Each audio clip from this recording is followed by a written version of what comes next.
दोस्तों, आज की तारीख है 27 फरवरी 2026 और देश दुनिया में जो कुछ हुआ वो आपके लिए जानना जरूरी है। आइए जानते हैं सब कुछ सिर्फ एक वीडियो में। दोस्तों, खबरों का सिलसिला शुरू करने से पहले बात आज के दिन की अहमियत की। 27 फरवरी भारतीय इतिहास का वो पन्ना है जिसे चाहकर भी भुलाया नहीं जा सकता। 1931 में आज ही के दिन महान क्रांतिकारी चंद्रशेखर आजाद ने इलाहाबाद के अल्फ्रेड पार्क में अंग्रेजों से लड़ते हुए खुद को गोली मार ली थी और हमेशा के लिए अमर हो गए। इसके अलावा आज दुनिया भर में वर्ल्ड एनजीओ डे और भारत में सेहत को लेकर जागरूकता फैलाने के लिए नेशनल प्रोटीन डे भी मनाया जा रहा है। साथ ही आज मराठी भाषा दिवस भी है। तो चलिए इसी ऐतिहासिक जानकारी के साथ सीधा रुख करते हैं आज की टॉप 10 सुर्खियों का। सुर्खियां, टॉप 10 ट्रेंडिंग हेडलाइंस। तेज और एनर्जेटिक वॉइस ओवर। 1. पहली सुर्खी, पीएम मोदी की इजराइल यात्रा के दौरान भारत और इजराइल के बीच फ्री ट्रेड एग्रीमेंट FTA पर जल्द ही फाइनल मुहर लगने वाली है, जिससे दोनों देशों के व्यापार को नई रफ्तार मिलेगी। 2. दूसरी सुर्खी, सुप्रीम कोर्ट ने बड़ा फैसला लेते हुए NCERT की उस किताब पर पूरी तरह बैन लगा दिया है जिसमें न्यायपालिका में भ्रष्टाचार का विवादित सेक्शन शामिल था। 3. तीसरी सुर्खी, बिहार के अररिया में केंद्रीय गृह मंत्री अमित शाह का बड़ा बयान। कहा, बॉर्डर पर बाड़ लगाई जाएगी और हर एक घुसपैठिए को चुन चुन कर बाहर निकाला जाएगा। 4. चौथी सुर्खी, शेयर बाजार में जबरदस्त बूम। अमेरिका के सुप्रीम कोर्ट के एक फैसले के बाद सेंसेक्स 480 अंक उछलकर 83,295 के पार बंद हुआ। 5. पांचवी सुर्खी, दिल्ली के समयपुर बादली इलाके से रूह कंपा देने वाली वारदात सामने आई है। एक शख्स ने अपनी गर्भवती पत्नी और 3 मासूम बेटियों का बेरहमी से गला रेत दिया। 6. छठी सुर्खी, मौसम विभाग IMD का नया अलर्ट जारी। जहां यूपी और दिल्ली NCR में गर्मी का सितम शुरू हो गया है, वहीं नॉर्थ ईस्ट और दक्षिण भारत के 5 राज्यों में तेज बारिश की चेतावनी दी गई है। 7. सुर्खी, स्कूलों में बड़ा बदलाव। CBSE ने तय किया है कि नई शिक्षा नीति NEP के तहत 2026-27 सत्र से छठी क्लास के बच्चों को तीसरी भाषा फॉरेन इंडियन चुननी होगी। 8. सुर्खी, यूपी के नोएडा में किसानों का हाई वोल्टेज हंगामा। बिजली की समस्या और एक विवादित फिल्म को लेकर पुलिस और किसानों के बीच तीखी नोकझोंक हुई। 9वीं सुर्खी, भारत की अर्थव्यवस्था ने पकड़ी रफ्तार। RBI और स्टेट बैंक की ताज़ा रिपोर्ट के मुताबिक तीसरी तिमाही में भारत की GDP ग्रोथ 8.1% रहने का अनुमान है। 10वीं सुर्खी, देश में धड़ल्ले से बिक रही नकली दवाओं पर लगाम कसने के लिए मानवाधिकार आयोग NHRC एक्शन में अधिकारियों के साथ बड़े कड़े कदमों पर चर्चा। अर्थव्यवस्था, इकोनॉमी, बाजार, रोजगार और महंगाई। दोस्तों, अब बात करते हैं आपकी जेब, बाजार और रोजगार की। 1. भारत की GDP ग्रोथ में जबरदस्त उछाल। RBI की खुशखबरी, भारतीय अर्थव्यवस्था ग्लोबल चुनौतियों के बावजूद तेजी से दौड़ रही है। ताज़ा state bank of India SBI और रिजर्व बैंक RBI की रिपोर्ट के मुताबिक वित्त वर्ष 2025-26 की तीसरी तिमाही में भारत की विकास दर GDP ग्रोथ 8.1% दर्ज की गई है। सरकार ने दावा किया है कि ग्रामीण और शहरी दोनों ही इलाकों में डिमांड बढ़ी है। RBI के डिप्टी गवर्नर ने भी कंफर्म किया है कि महंगाई दर, इन्फ्लेशन काबू में है और 5% से नीचे बनी हुई है। हालांकि आम जनता की थाली और गैस सिलेंडर का खर्च अब भी एक बड़ा मुद्दा है, लेकिन मैक्रो इकोनॉमिक लेवल पर भारत दुनिया में सबसे मजबूत बनकर उभर रहा है। Source, news on air. 2. Share बाजार में लौटी रौनक। सेंसेक्स 480 अंक उछला। शेयर मार्केट में निवेश करने वालों के लिए 26-27 फरवरी का दिन मुनाफे वाला रहा। अमेरिका के सुप्रीम कोर्ट ने हाल ही में अमेरिकी टैरिफ से जुड़ा एक अहम फैसला सुनाया, जिससे भारतीय एक्सपोर्टर्स को बड़ी राहत मिली है। इसी खुशी में दलाल स्ट्रीट झूम उठा। सेंसेक्स 480 पॉइंट्स चढ़कर 83,295 पर क्लोज हुआ और निफ्टी ने भी 25,700 का आंकड़ा पार कर लिया। खासकर फार्मा, टेक्सटाइल और बैंकिंग शेयर्स में तगड़ी खरीदारी देखने को मिली है।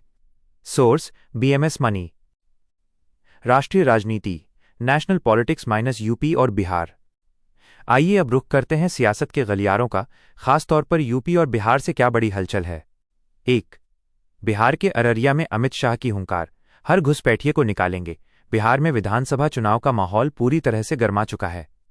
26 फरवरी को केंद्रीय गृह मंत्री अमित शाह बिहार के अररिया पहुंचे और वहां एक जनसभा को संबोधित करते हुए बड़ा ऐलान किया।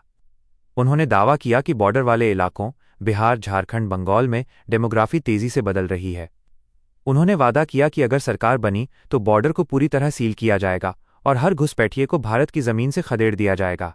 एक तरफ सरकार इसे राष्ट्रीय सुरक्षा बता रही है, तो वहीं विपक्ष का आरोप है कि ये असल मुद्दों जैसे रोजगार और महंगाई से जनता का ध्यान भटकाने की साजिश है। Source, the Hindu. 2. Noida UP में किसानों और पुलिस के बीच तीखी झड़प। उत्तर प्रदेश के नोएडा में किसानों का गुस्सा 7वें आसमान पर है। सेक्टर -16 के विद्युत उपकेंद्र पर भारतीय किसान परिषद के बैनर तले सैकड़ों किसानों ने हाई वोल्टेज हंगामा किया।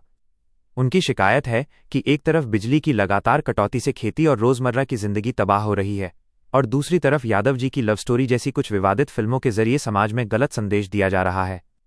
प्रदर्शन इतना उग्र था कि पुलिस और किसानों के बीच हाथापाई और तीखी नोकझोंक की नौबत आ गई। प्रशासन ने जल्द समाधान का आश्वासन दिया है, लेकिन किसानों का अल्टीमेटम जारी है। सोर्स: जागरण न्यूज। 3. सुप्रीम कोर्ट का एनसीईआरटी किताब पर पूर्ण प्रतिबंध, शिक्षा और सियासत का एक बड़ा मुद्दा। सुप्रीम कोर्ट ने एनसीईआरटी की उस किताब पर पूरी तरह बैन लगा दिया है जिसमें एक चैप्टर के अंदर न्यायपालिका में भ्रष्टाचार का जिक्र किया गया था। इस मुद्दे ने संसद से लेकर सड़क तक हंगामा खड़ा कर दिया था। केंद्रीय शिक्षा मंत्री धर्मेंद्र प्रधान ने खुद सामने आकर सफाई दी है और कहा है कि जिसने भी ये विवादित चैप्टर तैयार किया है उस पर सख्त से सख्त कार्रवाई की जाएगी। विपक्ष इसे शिक्षा प्रणाली की लापरवाही बता रहा है। Source: Indian express. देश भर की घटनाएं, मेजर नेशनल इंसिडेंट्स। अब नजर डालते हैं देश भर की कुछ बड़ी और अहम घटनाओं पर। 1. सीबीएसई का बड़ा बदलाव। छठी क्लास से 3 भाषाओं का फॉर्मूला। अगर आपके घर में भी बच्चे स्कूल में पढ़ते हैं तो ये खबर आपके लिए है। सीबीएसई बोर्ड 2026-27 के एकेडमिक सेशन से नेशनल एजुकेशन पॉलिसी NEP 2020 लागू करने जा रहा है। इसके तहत अब छठी क्लास के बच्चों को 2 भारतीय भाषाओं के साथ साथ एक तीसरी भाषा, जो विदेशी भाषा भी हो सकती है, अनिवार्य रूप से पढ़नी होगी।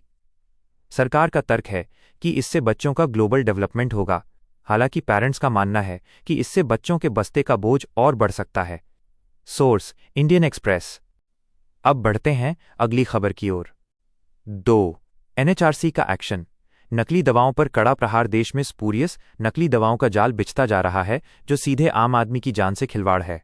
इसी को गंभीरता से लेते हुए 26 फरवरी की शाम national human rights commission NHRC ने एक अहम ओपन हाउस डिस्कशन किया। इसमें सुप्रीम कोर्ट के कई फैसलों का हवाला देते हुए पुलिस और प्रशासन को सख्त हिदायत दी गई है कि नकली दवाएं बनाने वाले सिंडिकेट्स पर ऑर्गेनाइज्ड क्राइम के तहत केस दर्ज किया जाए। Source: news on air. अब बढ़ते हैं अगली खबर की ओर। 3. मौसम का मिजाज। कहीं चिलचिलाती धूप, कहीं बारिश। 27 फरवरी के लिए मौसम विभाग IMD ने ताज़ा अपडेट जारी किया है। दिल्ली, NCR और यूपी में अब सुबह की हल्की धुंध गायब हो रही है और पारा 32 डिग्री सेल्सियस तक पहुंचने लगा है, यानी गर्मी ने दस्तक दे दी है। वहीं दूसरी तरफ अंडमान निकोबार, पश्चिम बंगाल, सिक्किम, केरल और तमिलनाडु जैसे 5 राज्यों में गरज चमक के साथ बारिश की चेतावनी जारी की गई है। Source: Navbharat times. Crime news, crime reports. दोस्तों, समाज का वो आईना जिसे देखना कड़वा जरूर है, लेकिन सावधान रहने के लिए जरूरी है। बात क्राइम की। 1. दिल्ली का खौफनाक हत्याकांड। गर्भवती पत्नी और 3 बेटियों का रेता गला। राजधानी दिल्ली के समयपुर बादली इलाके के चंदन पार्क से एक ऐसा दिल दहलाने वाला मामला सामने आया है जिसे सुनकर आपकी रूह कांप जाएगी। 26 फरवरी की रात एक शख्स ने अपनी 2 महीने की गर्भवती पत्नी और 3 मासूम बेटियों का तेजधार हथियार से गला रेतकर बेरहमी से कत्ल कर दिया। पड़ोसियों ने दरवाजे के नीचे से बहता खून देखा, तब पुलिस को खबर की। शुरुआती जांच में पता चला है कि आरोपी को बेटे की चाहत थी और बेटियों से उसे नफरत हो गई थी। वारदात के बाद से कातिल पति फरार है और दिल्ली पुलिस की कई टीमें उसकी तलाश में खाक छान रही हैं। सोर्स: आज तक। 2. संभल में ऑनर किलिंग। पिता और भाई ने मिलकर रची मौत की साजिश। यूपी के संभल के असमोली थाना क्षेत्र में एक 19 साल की लड़की रूप जहां को प्रेम प्रसंग की कीमत अपनी जान देकर चुकानी पड़ी। पुलिस की तफ्तीश में ये भयानक राज खुला कि लड़की के सगे भाई ने ही उसका गला घोंटकर हत्या की थी। और सबसे हैरान करने वाली बात यह है कि इस ऑनर किलिंग की साजिश में उसका सगा बाप भी शामिल था। पुलिस ने भाई को पहले ही धर दबोचा था और अब पिता को भी गिरफ्तार कर सलाखों के पीछे भेज दिया गया है। सोर्स: जागरण न्यूज। 3. मोहाली में टारगेट किलिंग। इंटरनेशनल गैंग के हैंडलर अरेस्ट। पंजाब के मोहाली में SSP ऑफिस के बाहर हुए सनसनीखेज गुरविंदर सिंह मर्डर केस में पुलिस को बड़ी कामयाबी मिली है। पुलिस ने टेक्निकल सर्विलांस की मदद से इस हत्याकांड के मुख्य हैंडलर्स को गिरफ्तार कर लिया है। पूछताछ में खुलासा हुआ है कि इस कत्ल की पूरी साजिश दुबई और UK में बैठे गैंगस्टर्स रवि और विक्की ने रची थी। शार्पशूटर्स अभी भी फरार हैं, लेकिन पुलिस का दावा है कि जल्द ही पूरा इंटरनेशनल क्राइम नेटवर्क मिट्टी में मिला दिया जाएगा। Source: times of India. विदेश में भारतीय NRI इंडियंस अब्रॉड। जो भारतीय अपने मुल्क से दूर बैठे हैं उनके लिए आज क्या खास है, आइए जानते हैं। 2026 के बजट से विदेश में बसे भारतीयों एनआरआईएस को बम्पर राहत। अगर आप या आपके परिवार का कोई सदस्य दुबई, अमेरिका या कहीं भी विदेश में रहता है तो ये एक बहुत बड़ी खबर है। सरकार ने हाल ही में लागू हुए बजट 2026 में एनआरआईएस के लिए टैक्स और नियमों को बेहद आसान कर दिया है। अगर कोई एनआरआई भारत में प्रॉपर्टी बेचता है तो अब टीडीएस प्रक्रिया को बेहद सिंपल कर दिया गया है।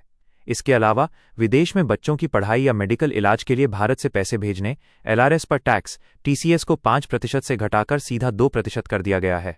इससे विदेशों में रह रहे भारतीयों और उनके परिवारों के लाखों रुपए बचेंगे और कंप्लायंस का सिरदर्द भी कम होगा। Source times of India. 2. America में H-1B वीजा अप्रूवल में गिरावट, फिर भी भारतीयों का दबदबा। अमेरिका में जॉब करने का सपना देख रहे आईटी प्रोफेशनल्स के लिए एक बड़ा अपडेट है। USCIS के ताज़ा डेटा के मुताबिक इस साल नए H-1B वीजा अप्रूवल्स में 37% की भारी गिरावट आई है। अमेरिकी सरकार के कड़े नियमों की वजह से ऐसा हुआ है। लेकिन कमाल की बात यह है कि इस गिरावट के बावजूद जितने भी वीजा बांटे गए हैं उनमें से 71% हिस्सेदारी अकेले हम भारतीयों की है। यानी ग्लोबल टेक इंडस्ट्री आज भी भारतीय टैलेंट के बिना अधूरी है। Source new India abroad. Outro विदा लेने का वक्त। तो दोस्तों, ये थीं आज की बड़ी और ज़रूरी खबरें। देश की सियासत से लेकर बाजार के उतार चढ़ाव और समाज की हकीकत तक हमने कोशिश की आपको हर पहलू से वाकिफ कराने की। अगर आपको हमारी ये वीडियो और न्यूज़ कवरेज पसंद आई हो तो चैनल को सब्सक्राइब करें, इस वीडियो को अपने दोस्तों के साथ शेयर करें और हाँ, कमेंट बॉक्स में ज़रूर बताइएगा आज की कौन सी खबर ने आपको सबसे ज़्यादा सोचने पर मजबूर किया। ख्याल रखिए अपना और अपने अपनों का। मिलते हैं कल की ताज़ा खबरों के साथ।